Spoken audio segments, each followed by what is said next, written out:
Tensions between the U.S. and Iran are again ratcheting up as the U.S. accused Iran of orchestrating an attack Thursday on Japanese and Norwegian oil tankers in the Gulf of Oman. Iran denied any involvement and accused the Trump administration of trying to sabotage diplomacy.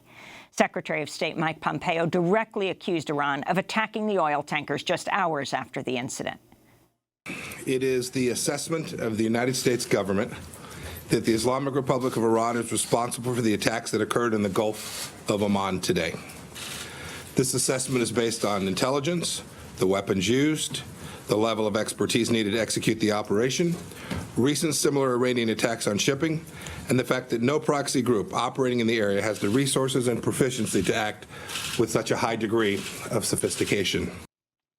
On Thursday night, the United States also released video of which it claimed was Iran's Revolutionary Guard removing an unexploded mine from the side of the Japanese oil tanker attacked.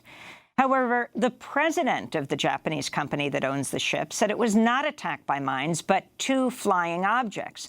He also said he does not believe any objects were attached to the side of the ship. Iranian ships did approach the oil tankers after the attack, but according to multiple news accounts, the Iranians helped rescue dozens of crew members from the tankers.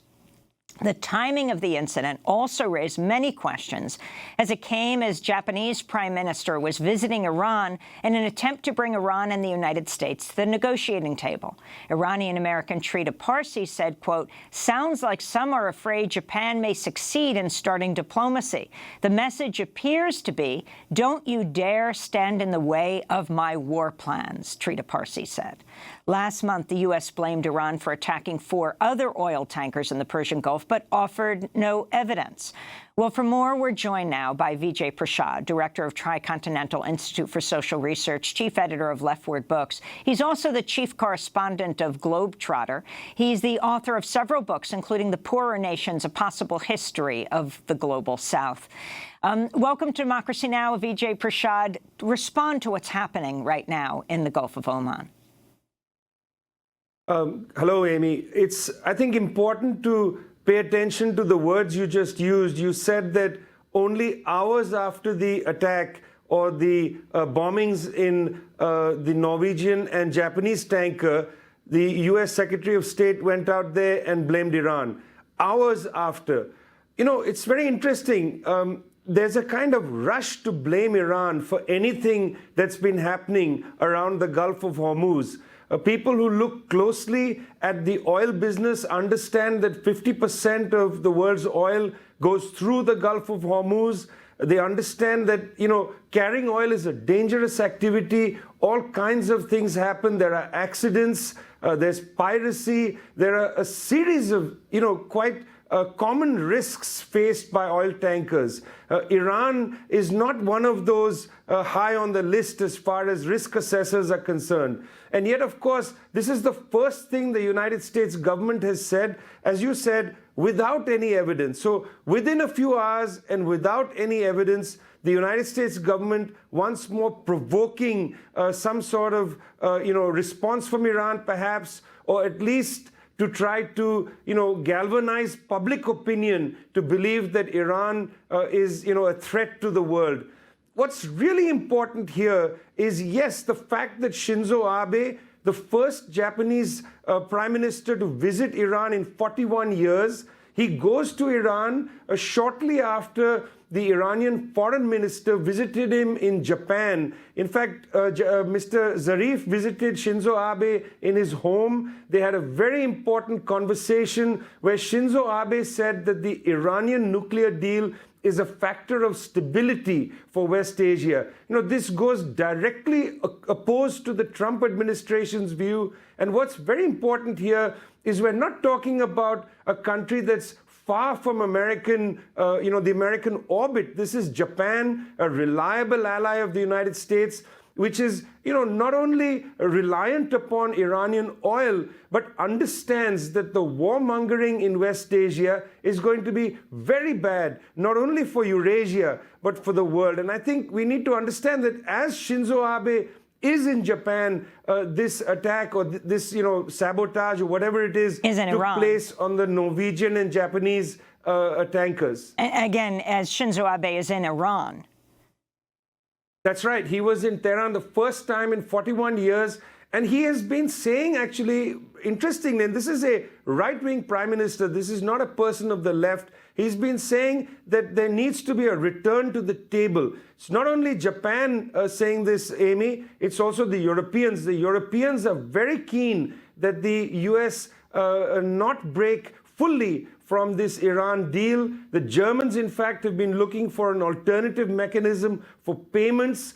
You know, India, which was one of the largest purchasers of Iranian oil, had to back off because of these new, very tight sanctions put in place by the US government. But the Indians are also not that interested in this new approach by the Trump administration. They would like to continue to buy oil. In fact, it's a kind of isolation that the United States is facing. It's isolated alongside the Israelis, the Saudis, and the United Arab Emirates. Nobody else wants war. Nobody else wants this deal to end. And so I think it's really out of frustration that you see the United States jump the gun, come in very quickly and say that, you know, Iran is doing this, Iran is doing that, and therefore we have to retaliate. It's important to remember that in 2017, the CIA created a special unit called the Iran Mission Center, run by Michael D'Andre.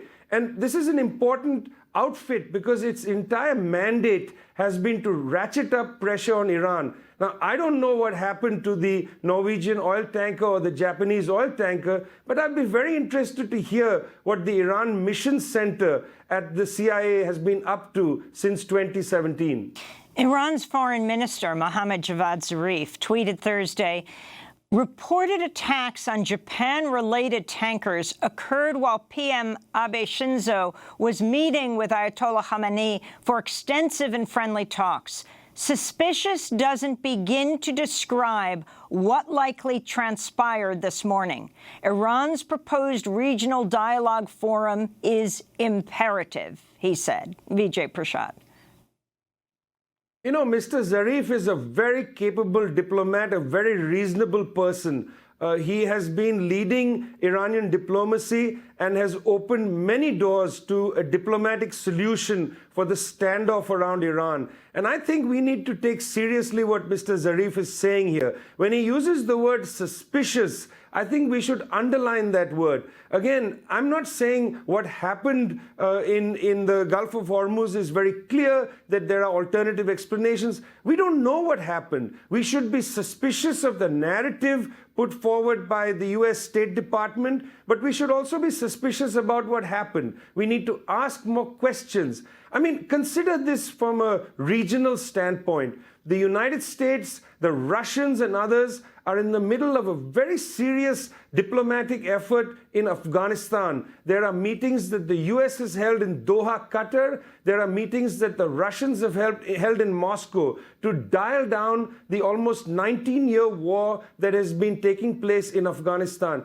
Imagine if the United States strikes against Iran right now. It would bring catastrophe further to Afghanistan. It would open up the wounds in Iraq and in Syria. Mr. Zarif has made it very clear that an attack on Iran is not merely an attack on Iran, it's going to create even more catastrophe in that region. That's one of the main reasons, Amy, why the Chinese are very interested in not allowing any kind of war in that region. They have a lot at stake, especially in terms of their Belt and Road Initiative, which cuts right through this region, goes through Iran. Nobody wants a war here. It's important for Americans to understand that the US government is deeply isolated on this issue of Iran and on the way that the US government portrays Iran. In the rest of the world, Iran is seen as a stabilizing force in that region. For some strange reason, the US government believes that Iran is an interloper. In other words,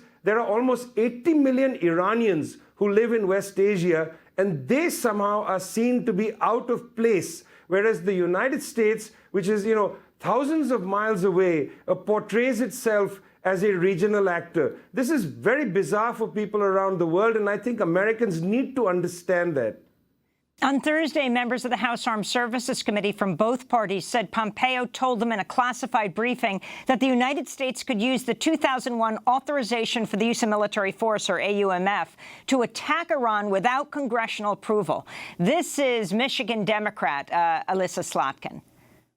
We were absolutely presented with a full formal presentation on how the 2001 AUMF might authorize war on Iran. Yes, I'm sorry, sir. Secretary Pompeo said it with his own words. The AUMF was passed in the wake of the 9/11 attacks and authorizes the president to take military action against those responsible, along with any, quote, associated forces. Your response to that, Vijay Prashad, and what role do you think Saudi Arabia is playing in all of this?